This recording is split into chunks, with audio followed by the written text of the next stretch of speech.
Ceci est un livre audio autogénéré par Google. La vie du langage. Chapitre 1er. Considérations préliminaires ES, les problèmes de la science et du langage. Définition du langage. Le langage est le privilège de l'homme. Variété d'un langage. L'étude du langage est l'objet de ce livre. D'une manière générale et sommaire, on peut définir le langage, l'expression de la pensée humaine.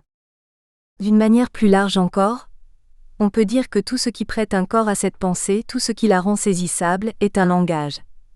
Et nous avons raison quand nous disons par exemple, que les générations du Moyen-Âge parlent aux générations modernes dans les grandes œuvres d'architecture qui expriment leur génie, leur piété et leur valeur.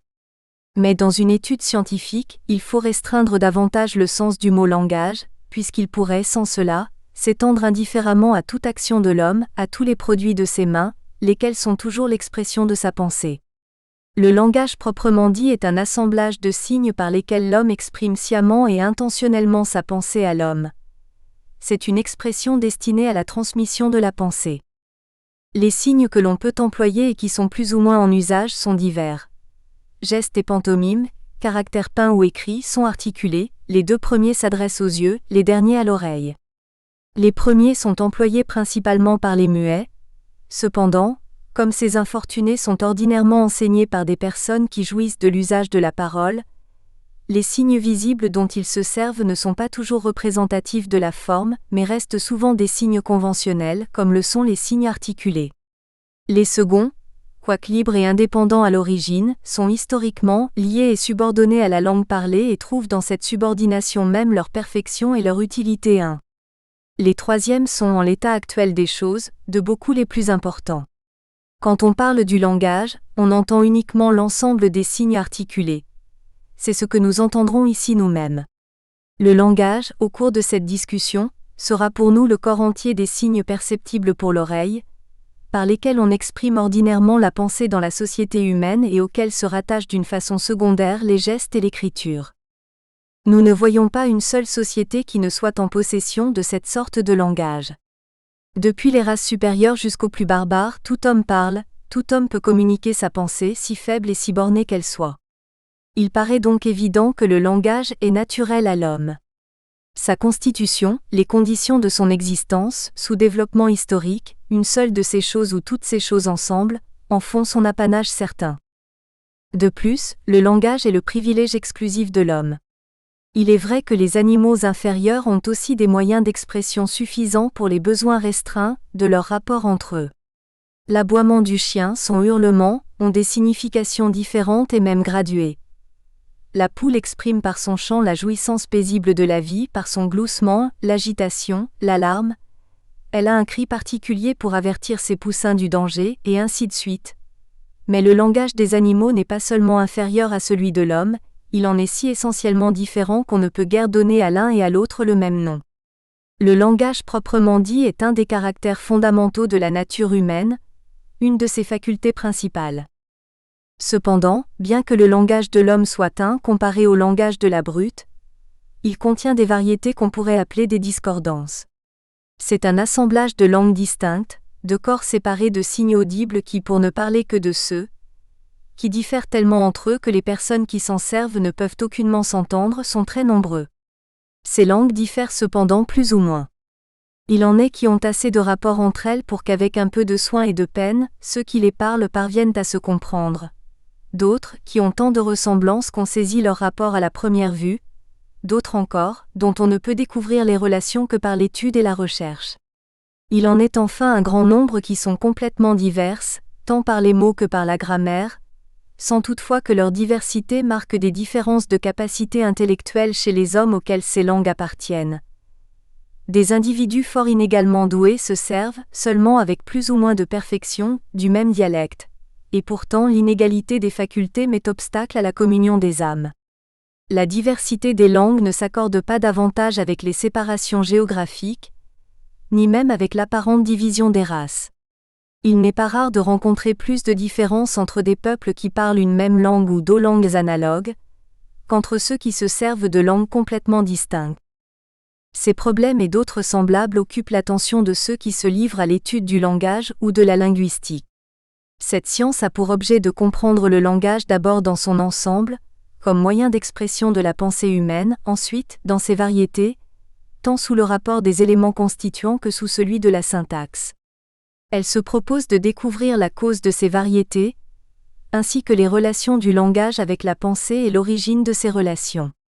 Elle recherche les raisons d'être du langage dans le passé et dans le présent, et autant que possible, ses premiers commencements. Elle tâche de déterminer sa valeur comme auxiliaire de la pensée, et son influence sur le développement de notre race. Enfin, elle poursuit indirectement une autre étude. C'est celle des progrès de l'humanité et celle de l'histoire des races dans leur rapport et dans leur migration, en tant qu'on peut les découvrir par l'effet de langage. Il n'est pas un homme réfléchi qui ait pu dans aucun temps méconnaître l'immense intérêt qui s'attache à de semblables problèmes, et pas un philosophe qui n'en ait plus ou moins cherché la solution. Cependant, les progrès faits dans ce sens par l'esprit humain ont été pendant longtemps si faibles qu'on peut dire que la linguistique est une science moderne comme la géologie et la chimie, et comme elle, appartient au XIXe siècle. L'histoire de la science linguistique n'entre pas dans notre sujet. Nous ne pourrions, dans le cadre étroit de ce volume, lui donner une place suffisante et les quelques mots que nous devrons en dire se trouveront dans le dernier chapitre. À peine née, la science du langage est déjà un des grands points de départ de la critique moderne.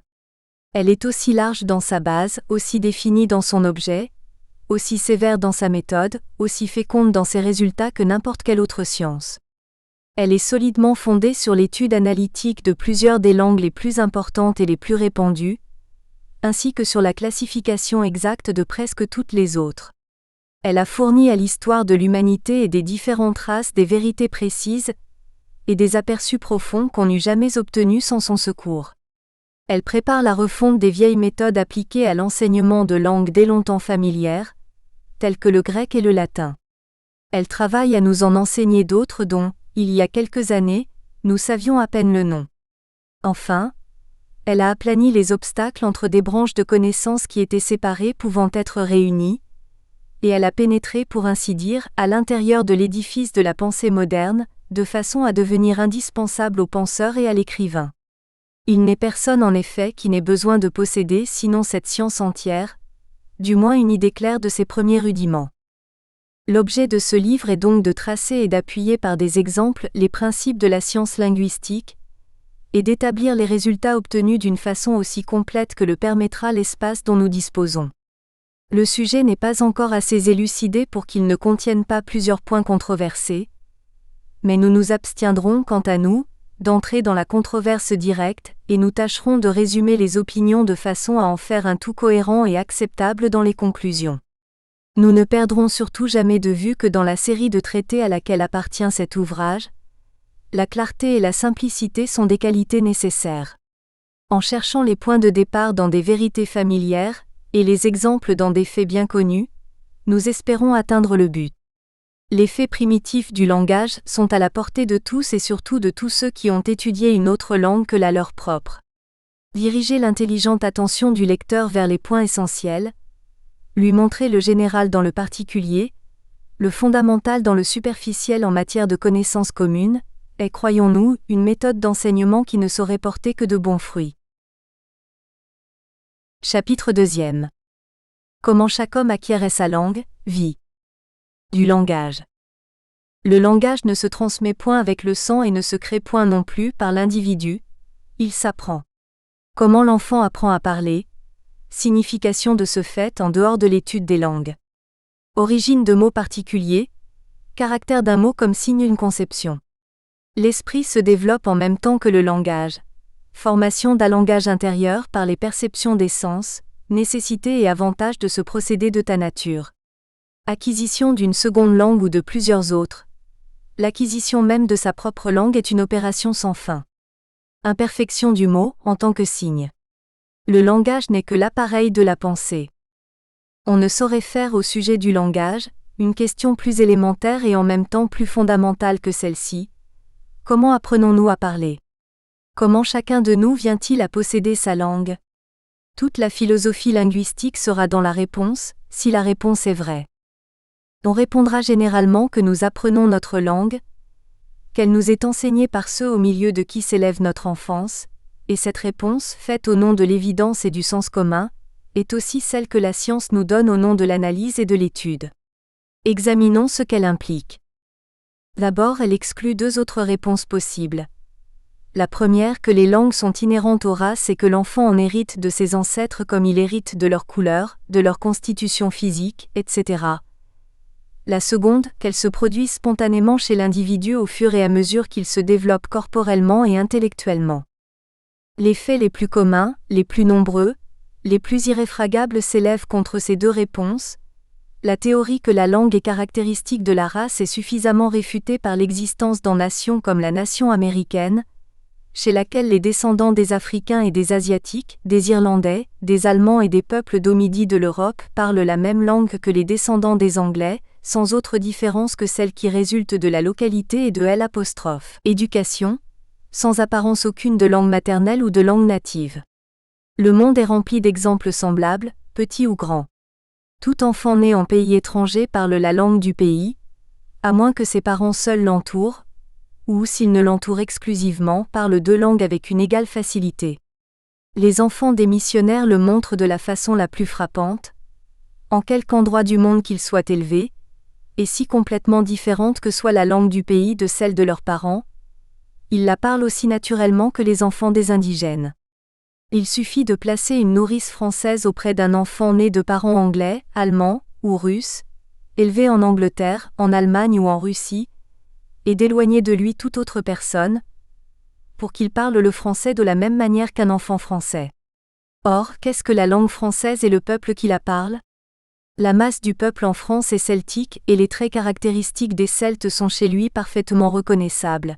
Cependant, l'élément celtique est en proportion à peine appréciable dans la langue française. Elle est presque entièrement romane et reproduit sous une forme moderne le vieux latin. Il y a peu de langues sans mélange dans le monde, comme il y a peu de races sans mélange aussi, mais la fusion du sang n'a nul rapport avec la fusion des dialectes et n'en détermine ni la cause ni la proportion. L'anglais en fournit une preuve évidente. L'élément franco-latin de ce vocabulaire est d'eau, en ce qui concerne du moins les mots usuels et familiers, à la conquête normande. Les Normands étaient des Germains et les avaient empruntés aux Français, lesquels étaient des Celtes qui les avaient empruntés aux Italiens, et ceux-ci aux Latins, petit peuple qui n'occupait d'abord qu'un coin de l'Italie. Il serait inutile d'insister. Nos recherches ultérieures sur les procédés par lesquels l'esprit acquiert le langage rendront ces exemples plus que suffisants. Quant à la seconde théorie, celle qui veut que chaque individu procrée sa propre langue et qui impliquerait que chacun reçoit par hérédité une constitution physique propre à produire inconsciemment une langue semblable à celle de ses ancêtres, elle suppose la première théorie et se heurte au même fait. Si l'on entend par là que la ressemblance générale de constitution intellectuelle entre les membres d'une même société les conduit à formuler des systèmes de signes semblables entre eux, cette idée ne s'appuie pas davantage sur les faits d'observation, car la distribution des langues et des dialectes n'a nul rapport avec les capacités naturelles, les inclinations et la forme physique de ceux qui les parlent. Les dons les plus divers et les plus inégaux se rencontrent chez ceux qui parlent avec plus ou moins de perfection une même langue, tandis que des esprits parfaitement égaux en force et en étendue ne peuvent communiquer ensemble s'ils appartiennent à des sociétés différentes. Nous allons examiner de suite les procédés que suit l'esprit d'un enfant pour s'assimiler une langue. Les faits ici sont d'observation commune, et tout le monde est en cette matière critique compétent. Nous ne pouvons pas, il est vrai, suivre dans toutes ces opérations l'évolution des facultés du jeune sujet, mais nous en voyons assez pour nous conduire à notre but. La première chose que l'enfant doit apprendre avant de parler, c'est à observer et à distinguer les objets, à reconnaître les personnes et les choses qui l'entourent dans leur individualité concrète, et à remarquer les actes et les traits caractéristiques de ces personnes et de ces choses. Nous exprimons là en quelques mots des opérations psychologiques, très compliquées qu'il n'appartient pas aux linguistes de décrire dans tous leurs détails. Nous pouvons cependant dire en passant qu'il n'y a rien là-dedans que Ranimé ne puisse faire. Pendant ce temps, l'enfant exerce ses organes vocaux et s'en rend sciemment maître, tant par un instinct naturel qui le pousse à l'exercice de toutes ses facultés que par l'imitation des sons qu'il entend se produire autour de lui. L'enfant élevé dans la solitude serait comparativement silencieux. Ce progrès physique est analogue à celui du mouvement des mains. Pendant 6 mois, l'enfant les agite autour de lui sans savoir comment ni pourquoi. Ensuite, il commence à remarquer leur existence, à les mouvoir sciemment et enfin, à leur faire exécuter toutes sortes de mouvements volontaires. Il est plus lent à se rendre maître des organes de la parole. Mais le temps arrive où l'enfant imite les sons aussi bien que les mouvements produits par les personnes qui l'entourent, et où il peut les reproduire à peu près exactement. Auparavant, il avait appris à associer des noms aux objets qu'il voyait, et cela parce que ses maîtres les lui montraient et les lui nommaient ensemble. C'est ici que l'on voit, au moins à un certain degré, la supériorité des facultés humaines. L'association des mots et des formes n'est sans doute pas chose très facile, même pour l'enfant. Il ne saisit pas vite le rapport des sons et des choses, pas plus qu'il ne saisit vite, un peu plus tard, le rapport des signes écrits avec les sons. Mais on le lui redit tant et tant de fois qu'il finit par l'apprendre, de même qu'il apprend le rapport entre une verge et un châtiment, entre un morceau de sucre et le plaisir du palais. L'enfant commence à connaître les choses par leur nom longtemps avant qu'il ne commence à prononcer ces noms. Quand il le fait, c'est d'une manière vague, imparfaite, et le son qu'il forme n'est intelligible que pour ceux qui ont coutume de l'entendre. Cependant, à partir de ce premier effort, il a réellement commencé à apprendre à parler. Quoique tous les enfants ne commencent pas précisément par les mêmes mots, cependant leur premier vocabulaire est peu varié, papa, maman, eau, lait, bon. Et ici il faut remarquer combien les idées attachées à ces mots sont empiriques, imparfaites, et combien le procédé de l'esprit de l'enfant est borné à la surface des choses. Ce que signifient les noms de papa et de maman, l'enfant l'ignore complètement. Pour lui, ces mots se lient à des êtres aimants et bienfaisants que distinguent plus particulièrement des différences dans le vêtement, et bien souvent il donnera le même nom à d'autres individus s'ils sont vêtus de même. La distinction du père et de la mère, en tant qu'individus de sexe différent, ne se présente que bien plus tard à son esprit, et cela, même en faisant abstraction du mystère physiologique, qu'aucun homme encore n'a jamais pénétré. Il ne connaît pas davantage la nature réelle de l'eau et du lait. Il sait seulement que parmi les liquides, mot qui n'arrive à son esprit que bien longtemps après et quand il a appris à distinguer les solides des liquides, mis sous ses yeux, il y en a 2 qu'il reconnaît au goût et à l'aspect et auxquels les personnes qui l'entourent appliquent ces noms. Lis suit leur exemple. Les noms sont provisionnels et servent de nucléus à des collections de connaissances ultérieures. Il apprendra tout à l'heure d'où proviennent ces liquides, et plus tard peut-être quelle est leur constitution chimique.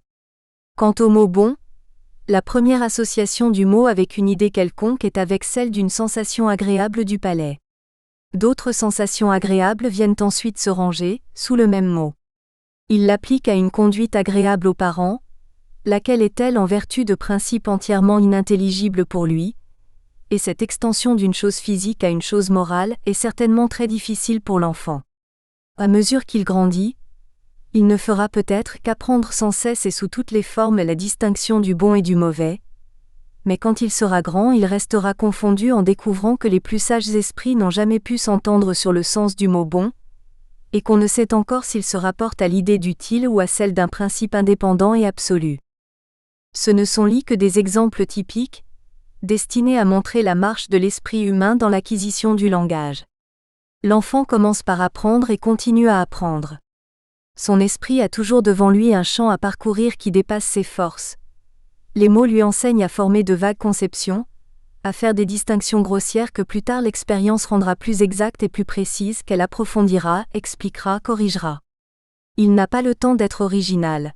Bien avant que ces vagues et premières impressions ne puissent se cristalliser spontanément sous une forme indépendante, elles sont groupées par la force de l'exemple et de l'enseignement autour de certains points définis. Cela continue jusqu'à la fin de l'éducation, et souvent de la vie. Le jeune esprit apprend toujours des choses au moyen des mots, et il en est de toutes les idées qu'il acquiert comme de celles qu'il se forme d'un lion ou de la ville de Pékin, d'après des estampes ou des cartes de géographie. Les distinctions faites par le système d'inflexion d'une langue aussi simple que la langue anglaise et par les mots de relation, sont d'abord hors de la portée de l'enfant. Il ne peut saisir et manier que les éléments les plus grossiers du discours. Il ne comprend pas assez le rapport du pluriel au singulier pour employer les 2 nombres, et le singulier sert à tout. Il en est de même du verbe qu'il emploie toujours à l'infinitif, au mépris des personnes, des temps et des modes. L'enfant est lent à saisir le secret de ces mots changeants qui s'appliquent aux personnes selon qu'elles parlent, qu'on leur parle, ou qu'on parle d'elles. Il ne voit pas pourquoi chacun n'aurait pas un nom propre qu'on lui donnerait dans toutes les situations. Il en use ainsi pour lui et pour les autres, et s'il essaie de faire autrement, il s'embrouille complètement. Le temps et l'habitude loi viennent en aide d'eux. Ainsi, à tous égards, le langage est l'expression de la pensée exercée et mûriée, et le jeune esprit l'acquiert aussi vite que le permettent ses capacités naturelles et les circonstances favorables dans lesquelles Tété se trouve. D'autres ont observé, classifié, abstrait, et il ne fait que recueillir le fruit de leurs travaux. C'est exactement comme quand il apprend les mathématiques. Il va de l'avant et il s'approprie jour par jour ce que les autres ont trouvé pour lui, au moyen des mots, des signes et des symboles.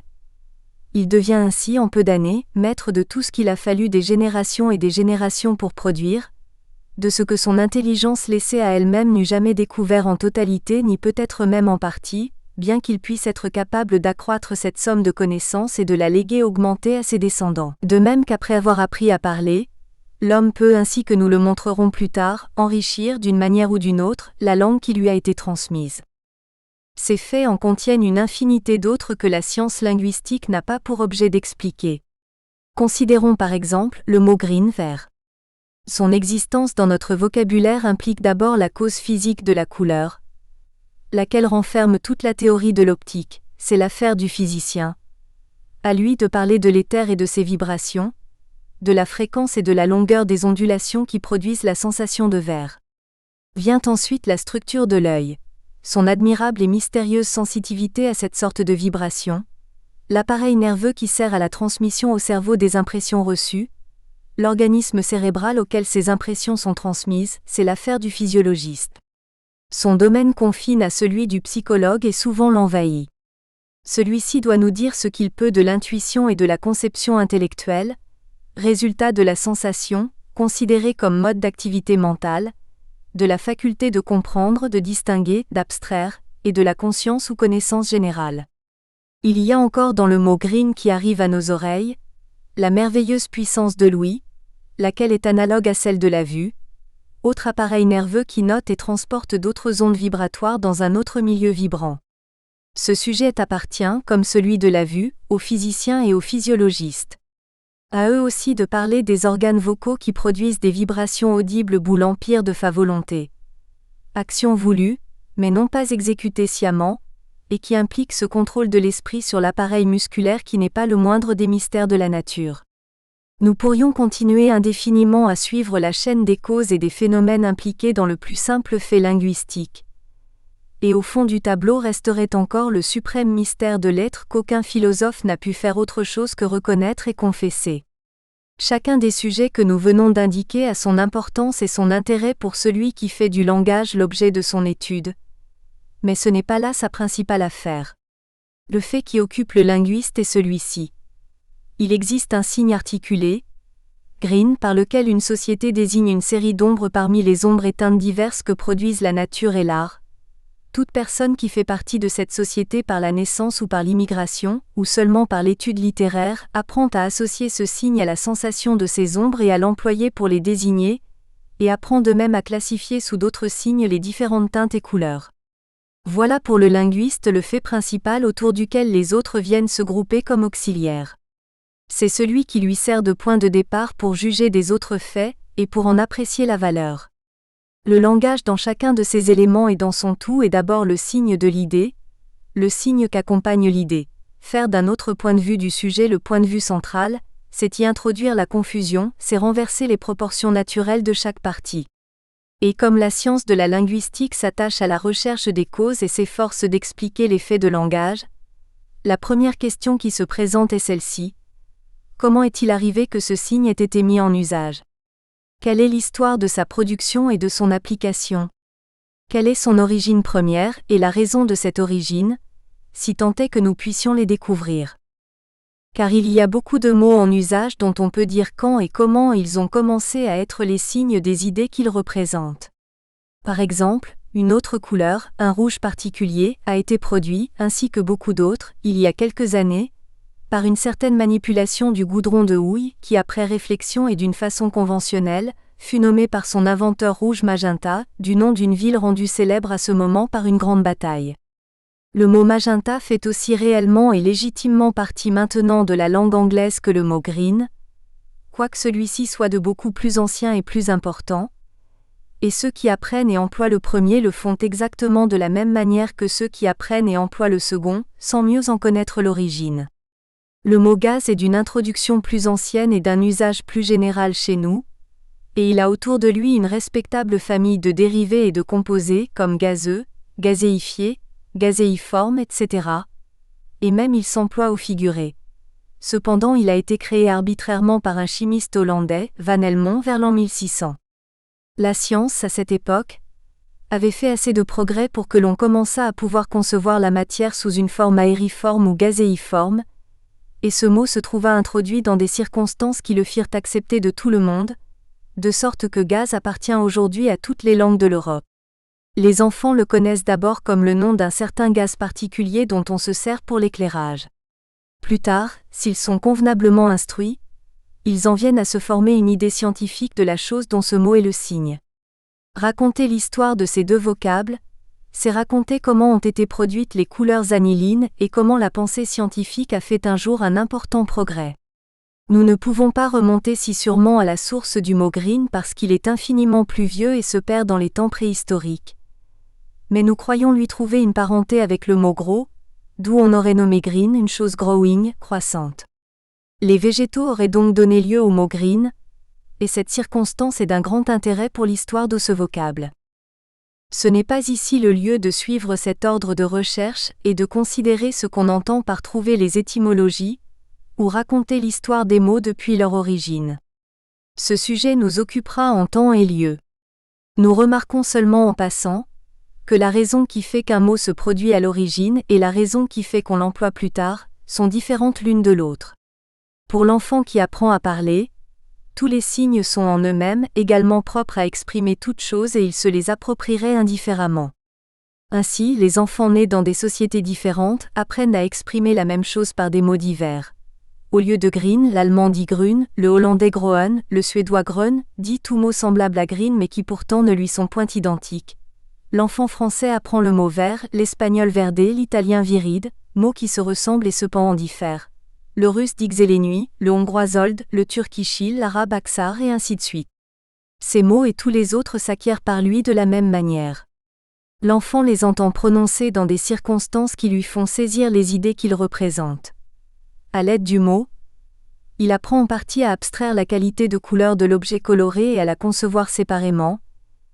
Il apprend à combiner dans une conception générale les différentes nuances de vert, à les distinguer des autres couleurs comme le bleu, le jaune, dans lesquelles le vert se fond par gradations insensibles. Le jeune sujet saisit jusqu'à un certain point l'idée, et ensuite y associe le mot qui n'a avec elle qu'un lien extérieur et qui aurait pu être tout autre. Il n'y a point pour l'enfant de lien interne et nécessaire entre le mot et l'idée, et il ne connaît point les raisons historiques qui peuvent avoir créé ce lien. Quelquefois il demandera à propos d'un mot, pourquoi ? Comme il le demande à propos de toute autre chose. Mais pour le jeune étymologiste, et souvent pour le vieux, il n'importe pas quelle réponse il reçoit, et même qu'il reçoive une réponse. L'unique et suffisante raison d'employer le mot, c'est que d'autres personnes l'emploient. Donc, on peut dire dans un sens exact et précis que tout mot transmis est un signe arbitraire et conventionnel. Arbitraire parce que tout autre mot, entre les milliers dont les hommes se servent et les millions dont ils pourraient se servir, eût pu être appliqué à l'idée, conventionnelle, parce que la raison d'employer celui-ci plutôt qu'un autre est que la société à laquelle l'enfant appartient l'emploie déjà. Le mot existe esei par attribution et non point faisei par nature, si l'on entend par nature qu'il y a dans la nature des choses ou dans la nature de l'individu une cause de l'existence de ce mot, déterminante et nécessaire. L'apprentissage de la parole fait évidemment l'éducation de l'esprit, et lui fournit des instruments tout prêts. L'action mentale de l'individu se coule pour ainsi dire dans un certain moule préparé par la société à laquelle il appartient. Il s'approprie les classifications, les abstractions, les vues courantes. Pour choisir un exemple, la qualité de couleur est si frappante et si saisissable pour nous que les mots qui expriment les différentes couleurs ne suscitent pas l'idée, et ne font que la rendre plus prompte et plus distincte. Mais pour la classification des nuances, le vocabulaire acquis sert beaucoup. Ces nuances se rangent sous des noms principaux, blanc, noir, rouge, bleu, vert, et chaque nuance est soumise par l'esprit à la comparaison avec une couleur et rangée dans sa classe. Les langues différentes donnent lieu à des classifications différentes. Il en est qui diffèrent tellement des nôtres, qui sont si incomplètes et si peu précises, que l'homme qui les parle y trouve très peu de secours pour aider ses yeux et son esprit à distinguer les couleurs. Ceci est encore plus remarquable en ce qui concerne les nombres. Il y a des dialectes si rudimentaires qu'ils sont aussi impuissants que les petits enfants devant les problèmes de la numération. Ils ont des mots pour exprimer les nombres 1, 2, 3, mais après cela ils comprennent tous les autres sous le mot collectif, plusieurs. Il est probable qu'aucun de nous ne serait allé plus loin s'il n'eût été secondé dans ses efforts, mais par le secours des mots et des mots seuls, car telle est la nature abstraite des rapports des nombres que plus que toute autre chose ces rapports ne peuvent être rendus saisissables que par les mots.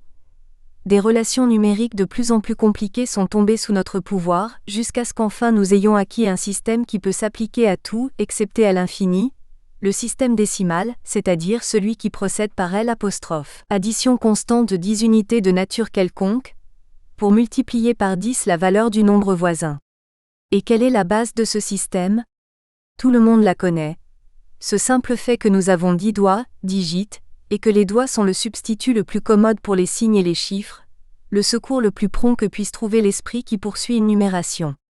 Un fait aussi externe et matériel, en apparence aussi vulgaire que celui-ci, a donné la formule générale de toute la science mathématique et, sans qu'il y songe, sert de moule à toutes les conceptions numériques de chaque enfant qui s'élève à l'école de la société.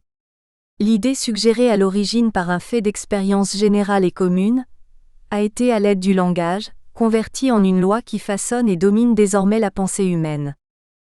La même chose se produit à différents degrés et de diverses manières dans toutes les parties constituantes du langage. Nos prédécesseurs sur la Terre ont employé leurs forces intellectuelles dans toute la suite des générations à observer, à déduire, à classer. Nous héritons dans le langage et au moyen du langage des résultats de leurs travaux. Ainsi ils ont fait la distinction entre vivant et mort, entre animal, végétal et minéral, entre poissons et reptiles, oiseaux et insectes, arbres, buissons, herbes, rochers, cailloux, sable, poussière, et celle entre corps, vie, intelligence, esprit, âme et autres idées aussi difficiles. Ils ont distingué les objets de leur qualité physique et morale, et reconnu leur rapport dans toutes les catégories, position, succession, forme, dimension, mode, degré. Tous, dans leur infinie multitude, sont divisés, groupes, comme les nuances des couleurs, et tous ont leurs signes articulés qui les rend plus faciles à saisir et à reconnaître pour l'esprit de celui qui veut les grouper et les diviser à son tour. Il en est de même de l'appareil du raisonnement. La faculté de définir un sujet, de le discuter, de juger des rapports par la comparaison, ne nous vient que par le moyen du langage. C'est lui qui nous sert aussi à corriger les anciennes notions, et à en acquérir d'autres. Il en est de même enfin, de l'appareil auxiliaire des flexions et des mots composés, qui varient avec les différentes langues, dont chacune choisit ce qui lui convient d'exprimer et ce qui lui convient de sous-entendre. Chaque langage a donc son cadre particulier de distinctions établies, ses formules et ses moules dans lesquels sont coulées les idées de l'homme et qui composent sa langue maternelle. Toutes ses impressions, toutes les connaissances qu'il acquiert par la sensation ou autrement tombent dans ces moules. C'est là ce qu'on appelle parfois le langage interne, la forme mentale de la pensée, c'est-à-dire le corps de formules adaptables à la pensée. Mais c'est le résultat des influences extérieures. C'est l'accompagnement du procédé par lequel l'individu acquiert le vocabulaire. Ce n'est point d'un produit de force interne et spontanée. C'est quelque chose qui s'impose du dehors à l'esprit et qui revient simplement à ceci.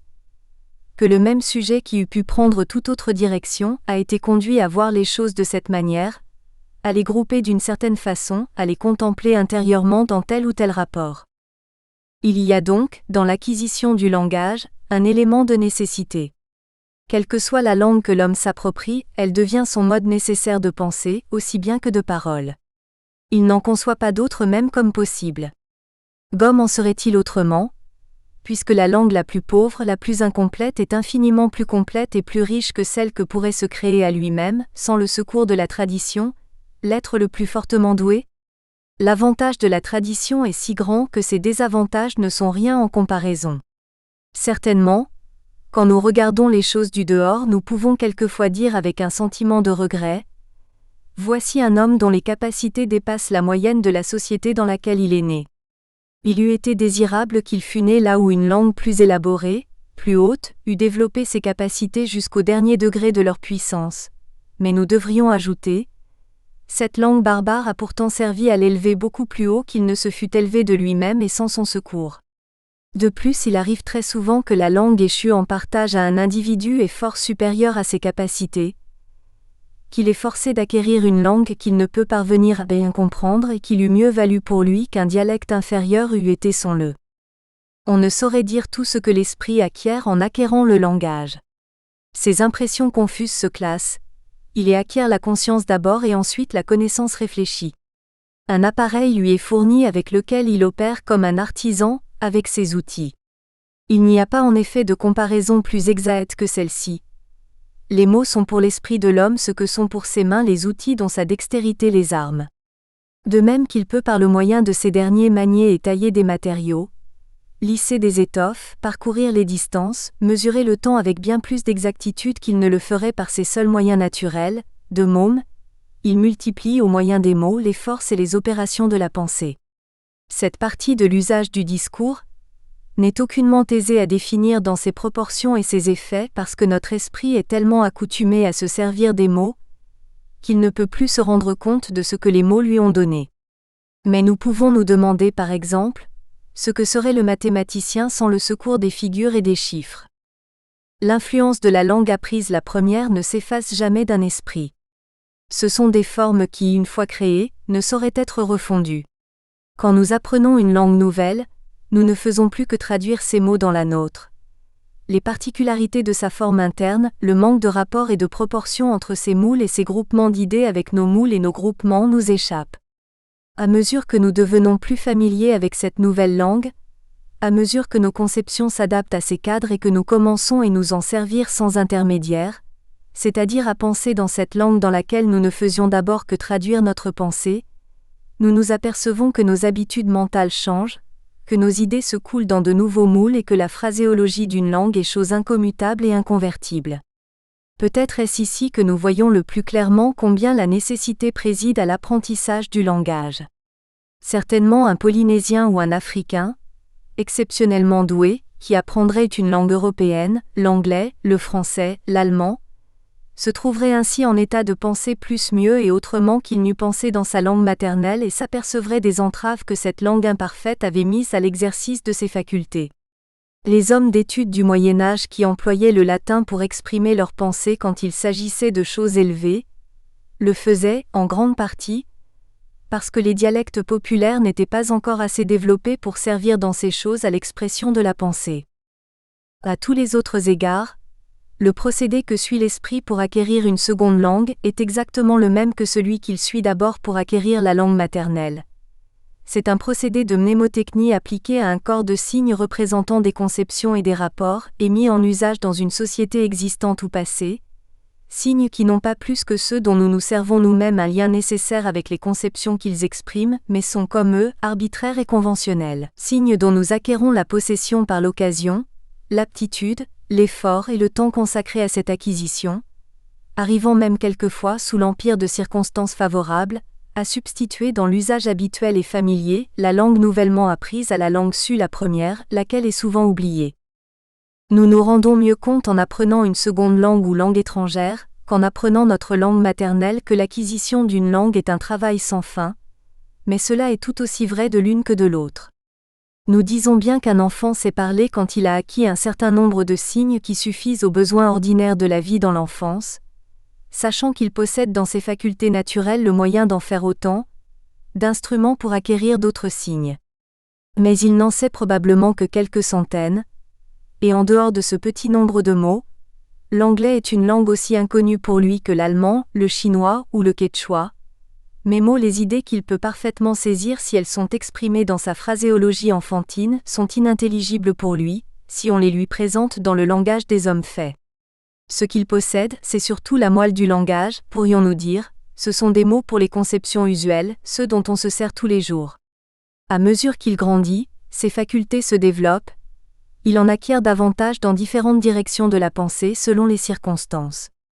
Celui qui sera voué aux travaux manuels n'apprendra rien de plus que les mots techniques de sa profession. Celui qui n'a qu'à se perfectionner lui-même et qui après sa première éducation doit continuer toute sa vie à accroître la somme de ses connaissances, celui-là s'appropriera constamment des mots nouveaux et s'élèvera à une phraséologie supérieure. Il arrivera à posséder le vocabulaire entier des gens cultivés, à le comprendre, à s'en servir avec intelligence. Cependant, il restera encore des masses de mots qu'il ne possédera pas et des formes de style auxquelles il ne pourra point atteindre. Le vocabulaire d'une langue riche, ancienne et élaborée comme la langue anglaise, peut être évalué sommairement à 100 000 mots, sans y comprendre une foule de vocables qui devraient être considérés comme en faisant partie, mais il y en a à peine 30 000 employés dans le langage ordinaire des gens cultivés. On a calculé que les 3/5 des mots anglais suffisent aux besoins ordinaires de la société polie, et les personnes vulgaires en connaissent infiniment moins. Il est clair en ce cas plus qu'en tout autre, que l'homme apprend son langage et n'arrive à parler que par la mémoire. Car tout l'accroissement des trésors linguistiques de l'individu a lieu par des opérations tout à fait extérieures, c'est-à-dire en entendant, en lisant, en étudiant. Ce n'est évidemment qu'une extension dans des conditions un peu différentes du procédé appliqué par l'esprit à l'acquisition du premier nucléus. Et le tout se passe exactement de même dans l'apprentissage de toutes les langues, la sienne propre et les langues étrangères. Nous voyons encore se dégager la même vérité si nous considérons de plus près les relations changeantes qui existent entre nos signes linguistiques et les conceptions qu'ils expriment. La relation est établie d'abord par un procédé d'essai sujet à erreur et à correction. L'enfant s'aperçoit bientôt que les noms n'appartiennent pas en général à des objets isolés, mais à des classes d'objets semblables. Sa faculté de reconnaître les ressemblances et les différences, faculté fondamentale de l'homme, est dès le début mise en action par la nécessité constante de bien employer les noms. Mais les classes sont de d'inhérentes espèces, de différentes étendues, et le ithérium pour les déterminer est obscur et embarrassant. Nous avons déjà remarqué combien les enfants commettent souvent cette erreur d'employer les mots de papa et de maman pour signifier homme et femme. Ils sont troublés quand ils s'aperçoivent qu'il y a d'autres papas et d'autres mamans, auxquels eux ne doivent pas donner ces noms. Un peu plus grand, l'enfant apprend à prononcer par exemple le nom de Georges, mais il découvre qu'il ne doit pas appeler Georges des êtres très semblables à celui auquel ce nom appartient, et qu'il y a pour cela un autre mot, celui de garçon. Il fait connaissance avec d'autres Georges, et trouver le lien qui les lie est un problème qui passe sa portée. Il apprend également à nommer chien une variété d'animaux d'apparence très diverses, et il ne peut pourtant prendre la même liberté avec le cheval, quoique les mules et les ânes ressemblent beaucoup plus au cheval que les chiens de chasse ne ressemblent aux chiens d'appartement. Il faut qu'il distingue cheval, âne et mulet, chacun par son nom. Le soleil, représenté dans un tableau, s'appelle encore le soleil. Et dans une société cultivée, l'enfant apprend bien vite à reconnaître la représentation peinte des objets, à donner le môme nom à la réalité et à l'image, et à saisir le rapport entre l'une et l'autre, tandis que le sauvage, arrivé à l'âge d'homme, reste complètement confondu devant un tableau et n'y voit que des lignes et des traits confus. Un jouet qui représente une maison ou un arbre s'appelle encore arbre et maison. Mais une autre espèce de jouet qui représente une créature humaine a un nom particulier et s'appelle une poupée. Les mots qui indiquent des degrés ne sont pas moins changeants dans leurs applications. Près est quelquefois la distance d'un pouce, quelquefois d'un mètre. Une grosse pomme n'est pas aussi grosse qu'une petite maison. Longtemps signifie quelques minutes ou quelques années. Les inconséquences de la langue sont à l'infini, et jusqu'à ce que l'expérience soit venue les expliquer, il y a matière à 1000 erreurs. De plus, il y a des cas dans lesquels la difficulté est plus persistante et quelquefois elle n'est jamais levée. Ainsi, même les adultes continuent à faire entrer dans la classe des poissons les baleines et les dauphins, jusqu'à ce que la connaissance scientifique vienne montrer la différence fondamentale qui se cache sous la ressemblance superficielle. Mais c'est surtout dans les matières dont la connaissance s'acquiert d'une façon plus artificielle que les idées du commençant sont vagues et insuffisantes. Par exemple, l'enfant apprend les définitions et les rapports géographiques sans avoir aucune idée juste des objets auxquels ces définitions et ces rapports s'appliquent. Une carte de géographie la plus inintelligible de toutes les peintures est une énigme, et même l'enfant plus âgé, l'homme fait, a des idées très défectueuses des objets représentés dans ces cartes, idée qu'une expérience exceptionnelle peut seule rectifier plus tard. Les localités que nous n'avons point vues continuent à se présenter à notre imagination sous les formes les plus fausses. Tout homme instruit parlera de Pékin, de Sedan, d'Hawaï, du Chimborazo. Mais s'il ne les a jamais vus réellement, il ne se les représente point comme celui qui les a vus. Nous devons être très attentifs dans l'éducation à ne pas pousser les enfants trop en avant, de peur de n'élever dans leur esprit que des édifices artificiels de mots qu'aucune idée n'éclaire. Et cependant, cet inconvénient est jusqu'à un certain point inévitable. Une foule de grandes conceptions sont jetées dans un jeune esprit et y sont retenues par quelques pauvres associations d'idées, comme des cadres vides, que le travail ultérieur de sa pensée remplira, au fur et à mesure de son développement intellectuel. L'enfant est visiblement incapable de savoir à l'époque où on les lui enseigne, ce que signifient les mots de Dieu, bon, devoir, conscience, monde et même ceux de soleil, lune, poids, couleur, lesquels comprennent infiniment plus de choses qu'il n'en peut soupçonner. Mais le mot est un nucléus autour duquel viendront se grouper successivement les connaissances qu'il acquérera, et il approchera tous les jours davantage de la conception juste, même quand elle est de celle que la sagesse humaine n'a jamais atteinte encore. La condition de l'enfant après tout ne diffère de celle de l'homme que par le degré, et par un degré moindre qu'on ne le croit. Nos mots ne sont que trop souvent des signes pour des généralisations vagues, précipitées, indéfinies, indéfinissables. Nous nous en servons assez bien pour les besoins ordinaires de la vie sociale, et la plupart des hommes s'en contentent, laissant au temps et à l'étude le soin de les éclaircir s'ils peuvent.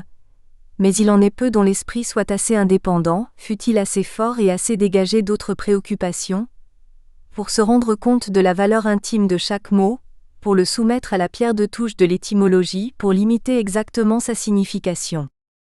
Nous sommes presque tous des penseurs faciles, et nous parlons comme nous pensons d'une façon lâche, tombant dans une foule d'erreurs par l'ignorance où nous sommes du véritable sens des mots que nous employons à la légère.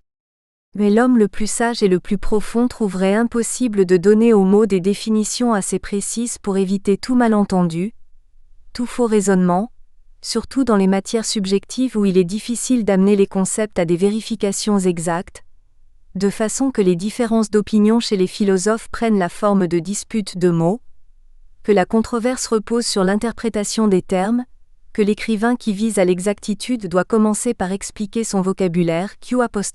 Après cette précaution, il ne peut parvenir à rester fidèle lui-même à ses propres définitions, et qu'il arrive toujours un adversaire ou un successeur qui vient prouver à cet homme sage et profond qu'il a manqué de correction dans les termes, que tout son raisonnement repose sur un mot mal compris et qui réduit en poudre le magnifique édifice de vérité qu'il croyait avoir bâti.